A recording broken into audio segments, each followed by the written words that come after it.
Señor, que se renuevan cada mañana. Eh, Vamos a darle gracias a Dios, vamos a orar, vamos a pedirle que nos guíe a través de su palabra. Si usted estuvo anoche con nosotros en la que es la predicación, pues bueno, hoy va a escuchar una vez más esta instrucción y como siempre usted sabe, pues con algún comentario, algo que pues anoche no se mencionó y yo espero que el Señor nos guíe de igual manera, fortaleciendo nuestra fe, animándonos a seguir adelante. Si usted está ya con nosotros, solo déjenos saber, mándenos una carita, como la hermana Aura, que ya está con nosotros. Eh, yo no puedo ver acá exactamente con quienes estoy conectado, pero sé que pues, ya hay más de alguno con nosotros, así que vamos a hacer una oración. Vamos a darle gracias a Dios, esperando que Él sea quien nos hable a través de su palabra. Amante Padre, que estás en el cielo, te damos gracias por la vida que nos das, por el cuidado que tienes con cada uno de nosotros, Señor, porque aún en medio de las situaciones difíciles que estamos viviendo, Dios, tu mano de poder está con nuestros hogares, con nuestros familiares, y rogamos en el nombre de Jesús que tu amor, tu consuelo, esa esperanza que tenemos en ti fortalezca nuestro corazón todos los días, Señor, esperando esa respuesta de parte tuya sobre esta gran crisis mundial, Señor, que solo tú puedes obrar. Te alabamos, nombre, y pues damos gracias porque esa es tu voluntad, Dios, que seamos agradecidos en todo y Padre, aunque a veces nuestra mente no lo puede comprender, aunque a veces no lo podemos entender, sabemos que tú estás obrando y que tú tienes control de todo lo que pasa en nuestra vida. Así que nos ponemos en tus manos, te pedimos que nos hables en el precioso nombre de Jesús. Estamos ya entrando al capítulo 4 de Primera de Pedro. Y vamos a ver cómo es que Dios quiere realmente que nosotros vivamos. Le voy a leer algunos títulos que leí de otras traducciones bíblicas que enfocan el propósito, digamos, de los primeros versos que vamos a leer el día de hoy. La Biblia de las Américas, el título que tiene para esta porción es ¿Cómo quiere Dios que vivamos? La Nueva Traducción Viviente traduce o le pone un título Vivir para Dios. La que es la Reina Valera le pone como el título como Buenos administradores de la gracia de Dios. Y por último, una Biblia española que se llama La Palabra, el mensaje de Dios para mí, le pone como título Romper una vida de pecado. Ahorita vamos a encontrar que nuestra vida, después de que hemos creído en Jesucristo, que hemos aceptado a Jesucristo, que Él ha muerto por nosotros, que Él ha muerto a la carne, nosotros también tenemos que estar en esa misma disposición de morir a la carne. Obviamente nosotros no vamos a morir físicamente en el momento que creemos en Cristo, pero esa disposición, y vamos a ver unas palabras aquí interesantes, armarnos del mismo propósito, va a ser algo importante en la vida de todo aquel que dice creer, ese Cristo. En el capítulo 4, en el verso 1, hay en conclusión, digámoslo así, ¿verdad? En conclusión dice, por tanto, Cristo ha padecido en la carne, así como Cristo murió en la carne, nosotros también entonces debemos de estar dispuestos a morir. Escuche lo que sigue diciendo el verso. Armaos también vosotros con el mismo propósito. Esto de armarnos tiene que ver de equiparnos, así como con armas.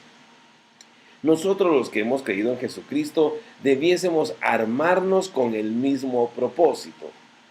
Cristo murió en la carne, nosotros debiésemos de estar dispuestos a morir a nuestra carne. Eso es lo que debe de hacer todo seguidor de Jesucristo. Y vamos a ver aquí algunos versículos que nos van a hablar con más claridad. Esto de tener el mismo propósito tiene que ver con un mismo pensamiento, una misma intención, con sensatez. Esto tiene que ver con ese mismo deseo de cambiar mi condición. Yo sé que soy humano, sé que todavía vivo en la carne, pero debo de vivir en el mismo pensamiento, con la misma intención que Cristo, de no dejarme controlar por mi carne, sino que vivir ahora de una manera espiritual. Recuerde que hemos sido llamados a ser, así como Cristo nos dejó su ejemplo, dice, nosotros debemos de seguir sus pisadas. El verso 1, ¿por qué razón? Pues quien ha padecido en la carne, perdón, ha terminado con el pecado. Voy a leerle, por ejemplo, la cita que está en Gálatas, hablando Pablo a la iglesia de Galacia, en el capítulo 2, verso 20. Escuche lo que dice Pablo. Con Cristo he sido crucificado, y yo no soy, y ya no soy yo el que vive, sino Cristo en mí. Y la vida que ahora vivo en la carne, la vivo por fe en el Hijo de Dios. Nosotros desde que creemos en Jesucristo, nuestro propósito de vida debiese de ser Jesucristo. Todo lo que tenga que ver con el reino, todo lo que tenga que ver con los planes de Jesucristo. La manera de ver la vida debe de cambiar. Por eso Pablo lo vemos o lo escuchamos hablar en múltiples ocasiones, que él su vida era como algo importante, o los logros que él ha tenido ya no los ve como algo importante, sino que ahora para él el gol mayor es vivir, es padecer como Jesucristo. Esto es estar armado en el mismo propósito. Ya es cierto, usted puede ser una persona usted puede ser una persona adinerada, opulenta, usted puede ser una persona con buena posición, usted puede ser una persona muy humilde, usted puede ser una persona con un oficio, un trabajo digno, ¿verdad? Todos los trabajos son dignos, pero usted ya no vive más para usted, sino que ahora usted vive para Jesucristo. Es que usted deje de trabajar o usted deja de hacer las cosas que hacía, sino que ahora su pensamiento, su intención está usar su compañía, usar sus recursos para dar a conocer el Evangelio, para dar a conocer a Jesucristo, porque así Pablo dice, yo y ya no soy yo el que, sino que Cristo vive en mí, y la vida que ahora vivo en la carne, la vivo por fe en el Hijo de Dios. Escuchen lo que hizo Jesucristo por Pablo y por cada uno. Dice, el cual me amó y se entregó a sí mismo. Bueno, vamos a ver el versículo 2 de Primera de Pedro 4, capítulo 4. Dice, ¿con qué propósito? Para vivir el tiempo que le queda en la carne. Fíjese usted qué interesante. Todos tenemos un tiempo de caducidad. Ahorita que está esto del coronavirus, hablábamos con mi esposa, qué difícil ha de ser tener los síntomas, o qué difícil ha de ser tener la enfermedad, porque obviamente a cualquiera que le llegue la enfermedad, la primera pregunta o la primera idea que ha de venir a la mente es saber si voy a pasar esta prueba, saber si voy a sobrevivir. Yo le decía a mi esposa que ha de ser algo agonizante, ha de ser algo difícil cuando te dicen, mire, quédese en casa, pero si se agrava va a tener que ir al hospital, y uno saber que si entra al hospital ya depende en realidad de que sea la voluntad de Dios, que uno salga del hospital, o tal vez usted ya no vuelva a salir. O sea, esto ha de ser un choque emocional bien interesante, bien agonizante. Pero lo que sí es cierto es que todos tenemos un tiempo de caducidad. Lo que sí es cierto es que a todos nos va a llegar el tiempo en que ya no vamos a estar. Ahora, aquí lo importante que usted y yo debemos pensar es que con los años, desde que hemos aceptado a Jesucristo, ¿qué hemos hecho con esos años de vida que ahora vivimos en la fe en el Hijo de Dios? Yo tengo ya más de 30 años, o por lo menos 30 años ya en el Evangelio, y la pregunta para Omar, para yo con mi vida esos 30 años. Porque ahora lo que vivo en la carne, dice, lo tengo que vivir para Dios, para el tiempo para vivir el tiempo que le queda en la carne. Fíjese usted con algo muy interesante. Cómo realmente debemos de vivir y cómo no debemos. En el versículo 2 sigue diciendo, no ya para las pasiones humanas. Esta es la forma en que yo ya no debo de seguir viviendo desde que conocí a Jesucristo y lo he llamado el Señor de mi vida. No más para mis pasiones, no más para mis deseos, no más... no estamos hablando de una vida robótica. Por favor, no me vaya a malentender. No estamos hablando de una vida donde usted no tiene decisiones. Lo que pasa es que a veces hemos confundido, ¿verdad? Dios no nos está diciendo que no seamos felices. Dios no nos está diciendo que trabajemos o que no lo hagamos. En específico, cuando Dios le llama a uno, a un misionero o algo, pues obviamente son cosas específicas, ¿verdad? Pero Dios no le está diciendo a usted que no sueñe con tener su casa. Por ello, Dios no le está diciendo a usted que no se case, que no viva, que no tenga sus hijos, que no haga sus negocios. Dios no le está impidiendo a usted que haga esas cosas. Lo que Dios nos está recomendando a través de la epístola de Pedro es que ya no vivimos para esos propósitos, ya no debemos de vivir para esos propósitos cuando antes no tomábamos en cuenta a Dios en nuestra vida. Ahora nuestro enfoque debe de estar en Jesucristo, en el Evangelio, en llevar la palabra de vida, y esto muchas veces se va a necesitar que trabajemos, que estudiemos, que logremos ciertas cosas en nuestra vida, pero el centro debe de ser Cristo, pero el importante debe de ser Jesucristo. Así que dice, no ya para las pasiones humanas. La pasión humana tiene que ver específicamente con lo prohibido. Eso es prácticamente la palabra que usa en griego, hablando de codicia, hablando de concupiscencia, hablando del deseo y hablando de la pasión, en lo prohibido. Escuche lo que dice, por ejemplo, la concupiscencia. La concupiscencia, dice, es el deseo de bienes materiales o terrenos, en especial sexual exacerbado, o desordenado. ¿Qué es la codicia?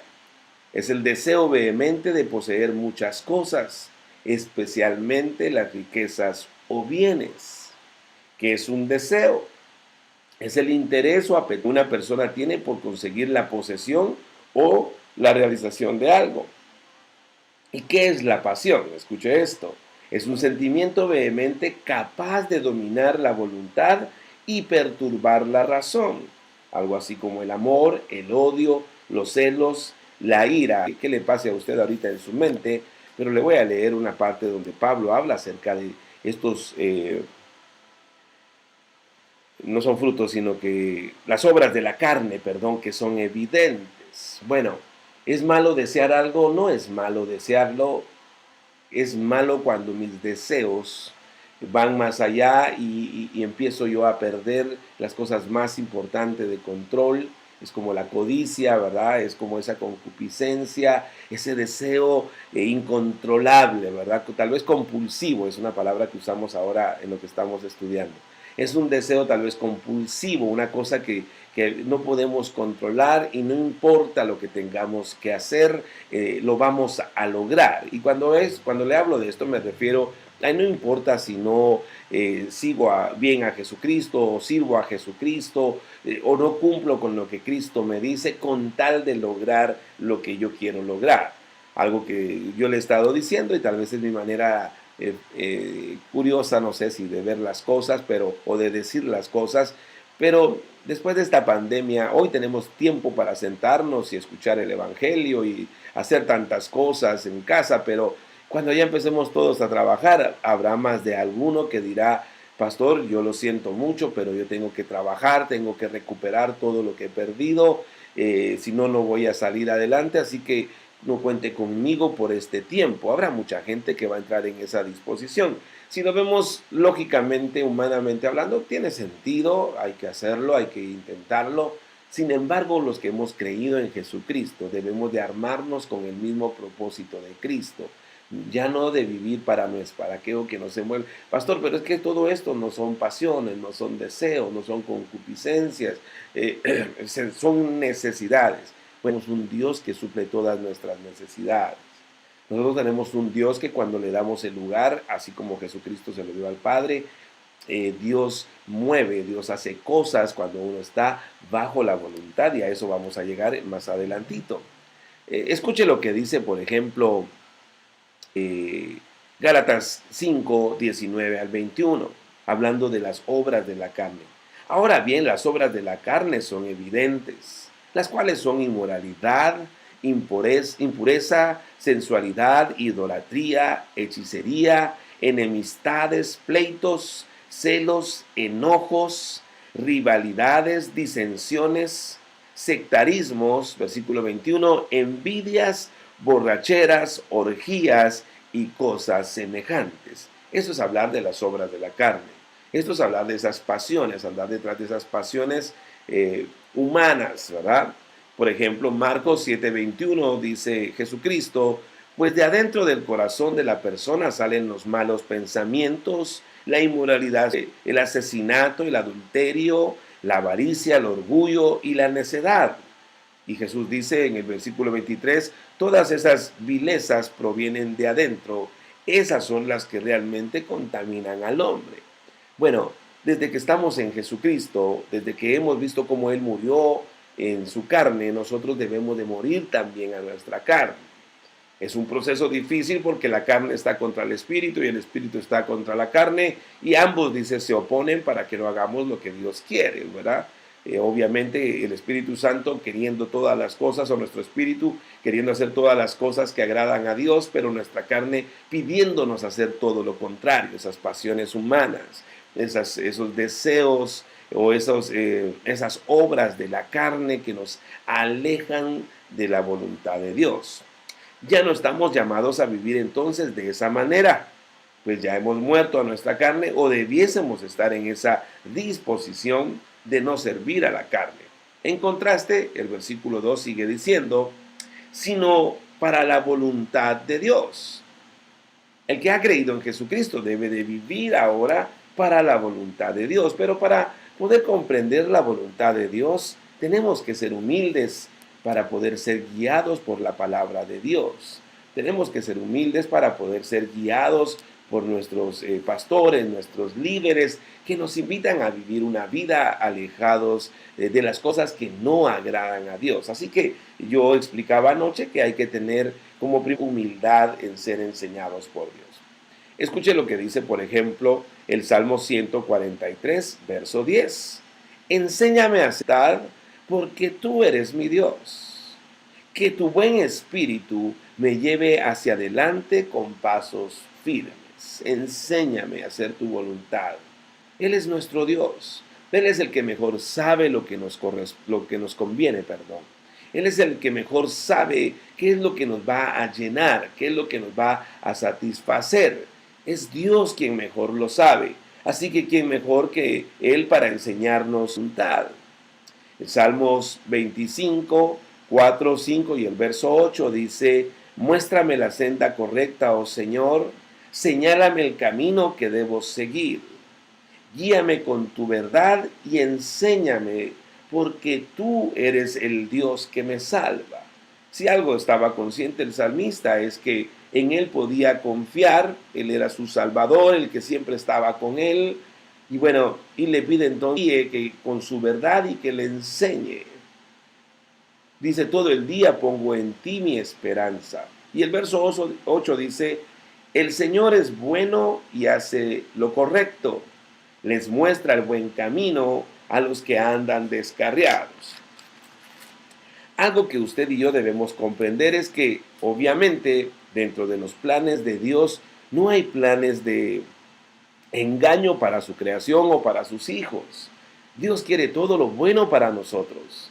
Ya no podemos o no debemos seguir viviendo en nuestras pasiones humanas, porque nuestras pasiones humanas, siendo honestos, nos van a llevar a muchos problemas y a muchas situaciones.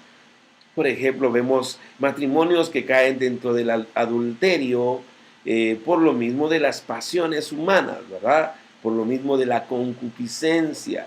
Se agarran de problemas dentro del matrimonio para ser infieles a sus esposos. Esos son pasiones humanas. Pero entender la voluntad de Dios es entender que Él quiere lo bueno, lo que es correcto, lo que es grato para Él. Y obviamente si Él está en contra del divorcio, si Él está en contra de la infidelidad, si Él está en contra de maltrato, si Él está en contra de todo engaño, de todas estas cosas que nuestra carne nos piden hacer, entonces nos conviene de manera humilde esperar que Dios nos enseñe a vivir bajo su voluntad. Esto es hablar de soberanía sobre la vida de cada uno de nosotros. Esto es hablar de señorío sobre cada uno de nosotros. Si usted y yo no aceptamos la voluntad de Dios es porque Jesús todavía no es Señor de nuestra vida.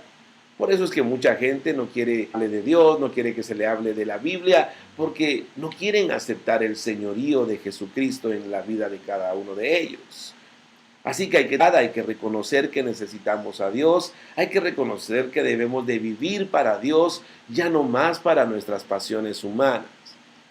Si usted usa el sentido común, espero que me esté comprendiendo, esto no nos hace máquinas, esto no nos hace robots, eso no nos hace zombies, ¿verdad?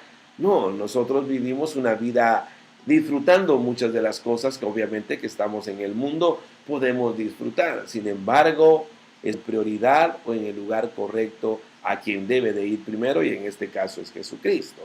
Escuchen lo que dice Romanos en el capítulo 12. Dice, y no os adaptéis a este mundo, no nos hagamos parecidos a como es este mundo, no nos conformemos a este mundo. Al contrario, sino transformaos, dice, mediante la renovación de vuestra mente. ¿Cuál es el propósito de esa renovación en nuestros pensamientos? Para que veamos cuál es la voluntad de Dios. Esta palabra verificar o comprobar tiene que ver con aprobar o poner a prueba o saber, hablando de distinguir. Cuando usted y yo no nos dejamos moldear por el mundo, usted y yo entonces empezamos a comprender qué es lo que en realidad Dios quiere para nosotros. Le voy a leer en otra versión que a mí me gustó mucho, esa es la versión esta española. Dice, no se amolden a los criterios de este mundo. Al contrario, déjense transformar y renueven su interior de tal manera que sepan apreciar lo que Dios quiere, es decir, lo bueno, lo que es grato y lo que es perfecto. De la única manera, cuando usted y yo no nos amoldamos al mundo, cuando usted y yo nos conformamos al mundo, sino que tenemos una transformación, que esta palabra transformación tiene que ver con una metamorfosis. Cuando usted y yo sufrimos un cambio, recuerde lo que hemos venido hablando desde el versículo 1, armados con el mismo propósito. Cuando usted sufre una transformación, una metamorfosis, porque ha creído en Jesucristo, usted y yo entonces no debiésemos adaptarnos al mundo o padecernos al mundo. Nosotros debiésemos de ser distintos. Nosotros debiésemos darnos la oportunidad de comprobar cuál es la voluntad de Dios. Y lo que dice aquí en esta versión dice, así sepan apreciar lo que Dios quiere, es decir, lo bueno, lo que es grato y lo que es perfecto. Muchos de nosotros, por estar inclinados más a una vida en nuestra carne, en nuestras pasiones humanas, en los deseos del mundo, muchas veces no podemos comprobar o no podemos experimentar las cosas tan bellas que tiene Dios para nosotros que somos sus hijos. Y yo quiero invitarte en esta mañana a que tú y yo nos demos la oportunidad de experimentar y de probar lo que Dios tiene para cada uno de nosotros. Pero para eso no nos tenemos que hacer como el mundo, no tenemos que Mire, el mundo afuera anda corriendo, el mundo afuera anda ocupado, el mundo afuera en realidad no tiene tiempo para las cosas espirituales. Vivimos en una nación donde, gracias al Señor, yo estoy de acuerdo en eso, se pueden hacer muchas cosas, usted se puede meter a muchas cosas y usted puede alcanzar muchas cosas que obviamente en nuestros países nos era difícil hacer. Pero cuando sienten, muchas personas ya no tienen tiempo, por ejemplo, para sus familias. Se pierden los matrimonios, se pierden las familias. ¿Por qué? Porque ya no hay tiempo. Hay que trabajar, trabajar, trabajar. Hay que hacer todas las cosas materiales, terrenales posibles, ¿verdad? Comprar casas en nuestros países, comprar terrenos, comprar aquí, comprar allá. No importa, al final el matrimonio se disuelve, se rompe. Y al final, entonces, ¿qué nos queda? Esas personas también andan tan ocupadas que no tienen tiempo ya para servir al Señor, para hablar de Cristo. No, ¿qué tiempo va a haber? Eso es hacernos como este sistema es, hacernos como este mundo. Imagínese usted, vivimos en un país, aunque nuestros países ya están entrando a todo esto, que tienen 3 turnos de trabajo. Usted puede, si aguanta, trabajar los 3 turnos, ¿no? O trabajar 2 turnos.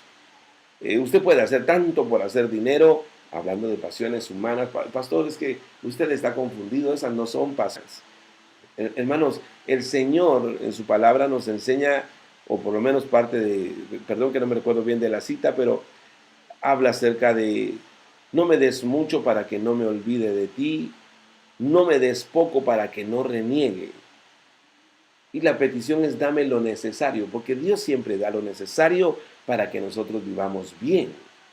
El problema es que nosotros hemos entrado en una situación de que hemos puesto cosas extras en nuestra vida por nuestras pasiones humanas, por nuestros compromisos que hemos tomado en la vida. Pero entonces nunca nos vamos a dar la oportunidad de experimentar cuál es la voluntad de Dios. Y recuerde, la voluntad de Dios siempre va a ser lo mejor para nosotros. La voluntad de Dios siempre va a ser lo mejor para nuestros hijos. La voluntad de Dios siempre va a ser lo mejor para las naciones. La voluntad de Dios siempre va a ser lo mejor para este mundo. Nosotros no seguimos a un Dios tirano, no seguimos a un Dios loco, no seguimos a un Dios asesino, no seguimos a un Dios que se burla de su creación como lo sacan en algunas películas. Seguimos a un Dios que sabe qué es lo que mejor le conviene a cada uno de los que Él ha creado. Así que no nos amoldemos a este mundo, no nos hagamos parecidos a este mundo, sino que transformemos nuestra manera de pensar. Regresando a primera de Pedro, capítulo 4, verso 3. Escuche lo que dice.